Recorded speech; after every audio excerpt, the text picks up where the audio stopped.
Everyone, and welcome back to the channel. Today we'll be showing you guys how to use the Kaleidoscope effect inside DaVinci Resolve. And of course, if you like this video, as always, please hit that like and subscribe. It helps me out. And with that, let's jump right in. So today I have the Kaleidoscope effect. This is a really cool tool that you can use inside of, like, films, music videos, all of the jazz. And so how do we actually create this and what does it look like? If you don't know, a kaleidoscope, for one, looks like this. So it's a neat little effect where it just kind of, changes the layout of where the people are, or the image that you're trying to create, duplicates it basically, is in layman's terms. But it adds this nice little effect. You used to have like a little prism that you could, put in front of the camera, but now you can do it in post. This is post-production if you don't know. So how do we create this effect? One thing to do is make sure this is checked as far as all folders. Now, if you don't see this at all, this is your effects tab, which is up here at the very top. Make sure to select it and make sure you have all folders. The reason being is it pulls up every single effect that you have within DaVinci Resolve without searching for it. If I go into here and I do current folder and I type in drop, it won't pop up everything other than drop in. If I type all folders, I would get my effects, drop warp, drop shadow. So make sure you have all folders selected. Now let's type in kaleidoscope.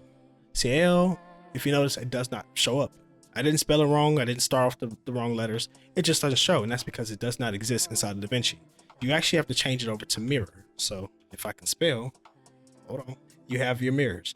So as you can see, it's already kind of doing this effect with the footage, but let's bring this over and let's try to rig it. So now that we have our mirrors popped up inside of our inspector, we can actually see what we're doing. So we have mirror one, which is this mirror right here. It just basically duplicates and flips the head backwards. You can actually add in other mirrors if you would like to make this more custom, and you can rotate them, you can change the angle, you can do all that stuff, but that is a pain to kind of get it all the way right. So I will show you the much easier way of creating a kaleidoscope effect. And the cool thing, if we just hit reset over here, or at the very top you hit reset, everything goes back normal. You can actually change this setting right here where it says mirror placement. So we have rosette, which allows you to have this sort of effect, so it looks sort of trippy. Or, of course, what we're all looking for is the kaleidoscope effect. Now, when I do the kaleidoscope, it looks like AI. It almost looks like he has 15 fingers and all this stuff is going on. It's kind of out of the place. And if you do notice, it does take away the other mirrors. And that's because kaleidoscope effect is actually pulling in all around you. It's basically wrapping the image. So I want to make sure that this looks more, polished. This just basically comes down to personal preference. For me, I moved everything over. So I just place this down. Place it down about right here. I scooted this down, and there's a thing called center size, so you can actually control how large the center is, and you can do that as well. Now I could go back and make this normal and keep the center size so you can see what I'm doing, see how it's bringing everything in or pulling it back. You can change the tone of what you want it to look like, but for the sake of the video, let's change this to about right here. And let's change our angle. It's about right there. I think it's where I had it. So as you see, a little bit of trial and error, and now I have my kaleidoscope effect.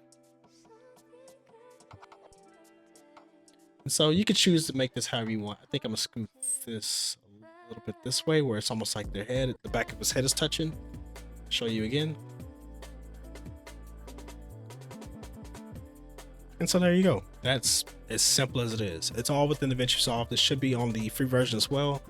Just look for mirrors. It's not actually kaleidoscope, but inside of mirrors you have the option. And then of course you can do rosette, you can do all the other stuff individual too. But obviously today we're going over kaleidoscope. I hope you enjoyed this video. If you liked this video, please hit that like and subscribe. It helps me out. Thank you guys for allowing me to get to 1,000 subscribers, and I'll see you guys on the next video. See ya.